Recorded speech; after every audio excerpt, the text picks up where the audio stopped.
benn priorité économique mun nañ leen baal ñu def benn erreur politique mun nañ leen baal ñu jël leneen def ko ne mooy priorité mais munuñ leen baal mbirum justice munuñ leen baal mbirum politico-judiciaire munul nekk c'est impossible c'est impossible. On doit rendre service à ce régime tous les Sénégalais parce que ñun ñëpp dañoo cotiser d'une manière ou d'une autre pour que ces gens-là accèdent au pouvoir ñii dañoo ñàkk seen bakkan ñii dañ ci jëlee laago ñii dañ cee tëdd kaso ay at kon loolu noonu mënul nax saay pour ñu delluwaat ci situation boobu noonu di ko dundaat dañu ne délit d'opinion liberté d'expression du wax lu la neex ak nu mu la neexee ak fu mu la neexee du wax yëkkati ay kàddu ñaawal ko ci ay doomu aadama ce qui se passe aujourd'hui ci réseaux sociaux yi yàq der waxante lu bon ndangam ndangam loolu bokkul ci liberté d'expression te loolu bu amee yoon war na ci àddu loolu nangu nañ ko d'accord nañ ko mais dañu ne régime bii donte dinañ wax ne c'est les mêmes juges qui sont là c'est la même loi qui est là c'est la même police qui est là mais ba tey système judiciaire bi fi nekkoon moo fi nekk chancellerie bi moo fi nekk ba tey procureur répond aux ordres du ministre de la justice du gouvernement procureur jox ordre de police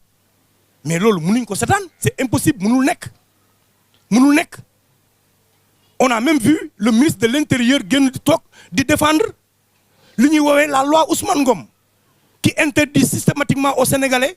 de marcher lu ko dalee poste Médina jëm Cap Manuel rawatina mu dolli ci ne moom bu sañoon sax kenn dootul manifester place de l'Obélisque place de la Nation mais loolu fan la ko teg il y a même pas 9 mois on faisait une marche pour la libération de Aliou Sané et de Ousmane Sonko ñu demandait à le faire à la place de la Nation Macky Sall nañu pour les travaux du BRT mun leen am bërëb bi ñun ñëpp ñu génn ne lii du yoon ñu kaas ko mais depuis quand ministre de l'intérieur moo ñuy tànnal fan la ñuy marché ak fan la ñu war a taxaw ak nan lañ koy casser pourquoi ñuy interdire à l'opposition de marcher pourquoi ñuy nëbb le dossier bi nga xamante ne conseil constitutionnel génne na ko pour ces élections là ba heure bu mu leen neex ñu publier ko c'est fausser le jeu et ils en ont subi les conséquences ñoom donc on peut pas permettre à ce régime de rentrer dans ces dérives là non nous ne l'accepterons pas on ne l'a pas accepté sous Wade on ne l'a pas accepté sous Macky Sall c'est pas aujourd'hui qu'on va l'accepter Sénégalais yëpp seen mbébét seen yéene seen bëgg-bëgg mooy régime bi réussir suñu réussir man mooy sama noflaay damay tëdd nelaw juróom-ñeenti weer a ngi nii ma nekk ci sama jàmm bu pensez que li ñuy def daf ñu neex bu pensez que dañ am jot rek di génn di wax bëgguñ ko tal nañ leneen mais l'heure est grave te et puis li gën a graaw dama ne même si c'est la même justice qui est là même si c'est le même système qui est là waruñu woon a nangu ñuy woo ay nit sur la base dafa am lu ñuy wax parce que nag donte liberté d'expression du wax lu la neex ak nu mu la neexee ak fu mu la neexee teg ko ci deru ku nekk mais boo jàppee nit ci ay kàddu yi nga ko jàppee mais bul ko jaaba njalaloo retour de parquet woo ko enquête ko su indee preuve nga bàyyi ko su indul preuve nga bu janoog procureur yóbbu ko flagrant délit parce que li mu def dafa leer c'est un flagrant délit kooku kenn waru ci yóbbu kenn instruction beneen bi mooy un homme politique engagé dans les prochaines élections législatives à quelques semaines de la campagne ñu koy woo ci ay délit d'opinion ay diffusion de fausses nouvelles mais diffusion de fausses nouvelles délit d'opinion wala wax sa xalaat depuis quand contredire les chiffres d'un premier ministre est un délit au Sénégal depuis quand qu'on le dise depuis quand contredire les chiffres d'un premier ministre même le premier ministre lui-même fi mu toog di def sa conférence il a dit j'ai toujours contredit les chiffres de Macky Sall après aujourd'hui ñu jàpp nit parce que dafa contredire ay chiffres mais c'est opinion jàmbur la il faut que notre démocratie souffle il faut qu'il y ait une opposition il faut qu'il y ait une presse libre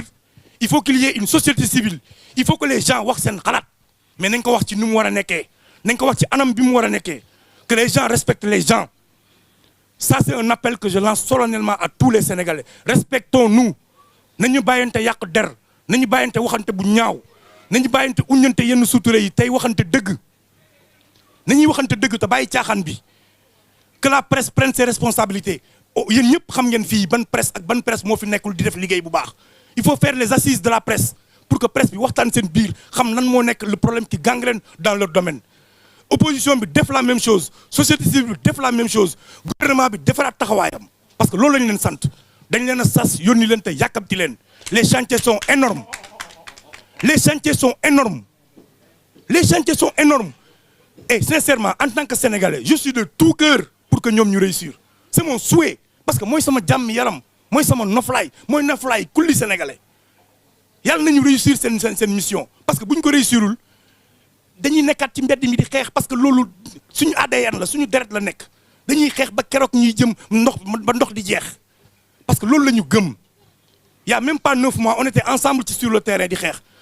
pas pour que ñoom ñu accéder au pouvoir mais parce que problème yi Macky Sall tegoon Sénégalais yi moom lañ doon xeex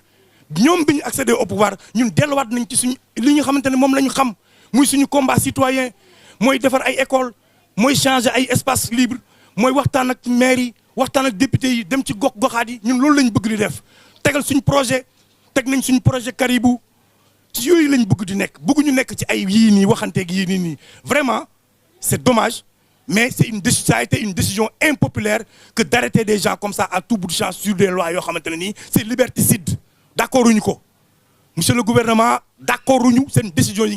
Et vous verrez vous-même que c'est la décision la plus impopulaire que vous avez. Vous l'avez constaté. C'était une erreur. Vous voulez me répéter? Les Sénégalais sont là. Réduction des comptes, oui. Qu'est-ce que alors le Sénégal nous amul benn Sénégalais bu ci am lu mu ciy wax jàppaleen leen xam nañ leen rapport yaa ngi fi sàcc yi ñun ñu xam nañ leen kenn du ci wax au contraire on va applaudir mais bu mu nekk chasse aux sorcières bu mu nekk diw neexuma encore une fois c'est pas pour Cheikh Yérim Seck c'est pas pour Kader c'est pas pour Bougane ñun nekkuñ ci ay personnes démb dëkkale woon nañ ñu barki démb dëkkaloo woon nañ ñu Macky Sall démb ñu dëkkal ñu Pastef tey bu ñu kenn dëkkal keneen parce que du ñun du ay problème mu nit c'est sur les principes. On reste sur les principes et on restera sur les principes. Quoi qu'il advienne. Quoi qu'il advienne. Ce régime en face, on restera sur les principes. Et qu'on sera là, on restera les vigiles de cette démocratie. On veillera sur notre démocratie. Ken du ko salfagné. Ken, personne. Personne là du salfagné sur une démocratie. On sera là. Et que l'ol, il faut nous clair. Donc, gaï, waxtan bi lol la won. Am nañ nakar lol. Mais alhamdulillah, tout est bien qui finit bien. On espère que dinañu jël les leçons de cette décision impopulaire que d'arrêter les gens à tout bout de champ pour des lois liberticides yoo xam ne ñun ak ñoom dañ ko bokk di ko combattre barki démb. kon loolu nañ ci bàyyi xel ñu jublu ci urgence sénégalais yi ci urgence sénégalais yi nag ñëpp ci dawal compréhension sénégalais boo gis fépp ngi métti ku nekk sonn nga mais ku nekk xam nga ne juróom-benni weer quand même mënoo cee critiquer yenn critiques yi nguur. Il faut être raisonnable. Parce qu'on est raisonnable. On est raisonnable. Mais on est patient. Notre patience,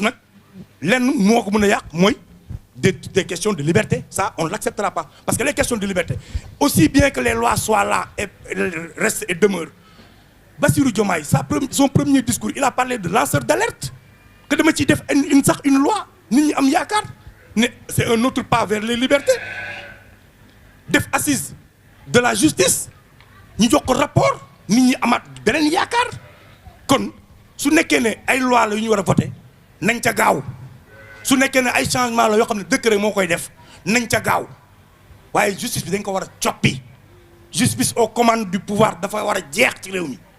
dafa war a jeex ci réew mi ah voilà loolu moom mooy dëgg bi maintenant ngeen liggéey quoi liggéey leen dañ leen sant ngeen liggéey waxuñu ne ngeen jàpp ay nit à tout bout de champ liggéey leen l'heure est grave. Les Sénégalais sont fatigués. C'est ce que je veux. Voilà. Et que, ben bi mo bëggoon wax moy nañu bayante xel ñun Sénégal ñoko bok suñu réew nañu bayyi di defante yu ñaaw di waxante yu ñaaw ça ne nous avance à rien. TikTok c'est un moyen qui permet aux Chinois de développer une intelligence mais nous on l'utilise pour yak ay doomu adama c'est pas normal. Et je dis à tous ces gens là qui prennent la parole dans l'espace xol leen li ngeen di wax set leen li ngeen di wax setantal leen ko. Nit mëno tok tal sa caméra di wax lu la neex ci deru jambour c'est pas comme ça il faut que ñu xolaat suñu taxaway mo xam chroniqueur nga mo xam rappeur nga nañu bayyi di wax lo xamne du deug te teguñ ko fenn parce que nak ku fi tooñ loi dalay daan c'est ça la loi elle est là elle est impersonnelle la loi est là pour ça donc loolu laa ci bëggoon a wax de manière ramassée di wax ne ñi ngi xaar seen ay questions ñu ngi koy teewlu jërë ngeen jëf. xafoor merci. jërëjëf Thiat jarul tënk leer na nañ ci waxtaan bi li fi jëpp mooy y a un besoin fondamental de réformer notre justice loolu moo fi génn ci tënk ci waxtaan bi te bu ngeen xoolee ci ndorteel bi loolu la ñu waxoon ci justice la ñu yam te ci justice la ñu yam encore une fois il y a un besoin réel et primordial de réformer notre justice parce que même système bi moo fi nekk ba léegi mooy continuer duñu gouverner donc dañuy ubbi laaj yi su dee am na ñi nga xam ne bëgg nañ jëmal samp ay laaj voilà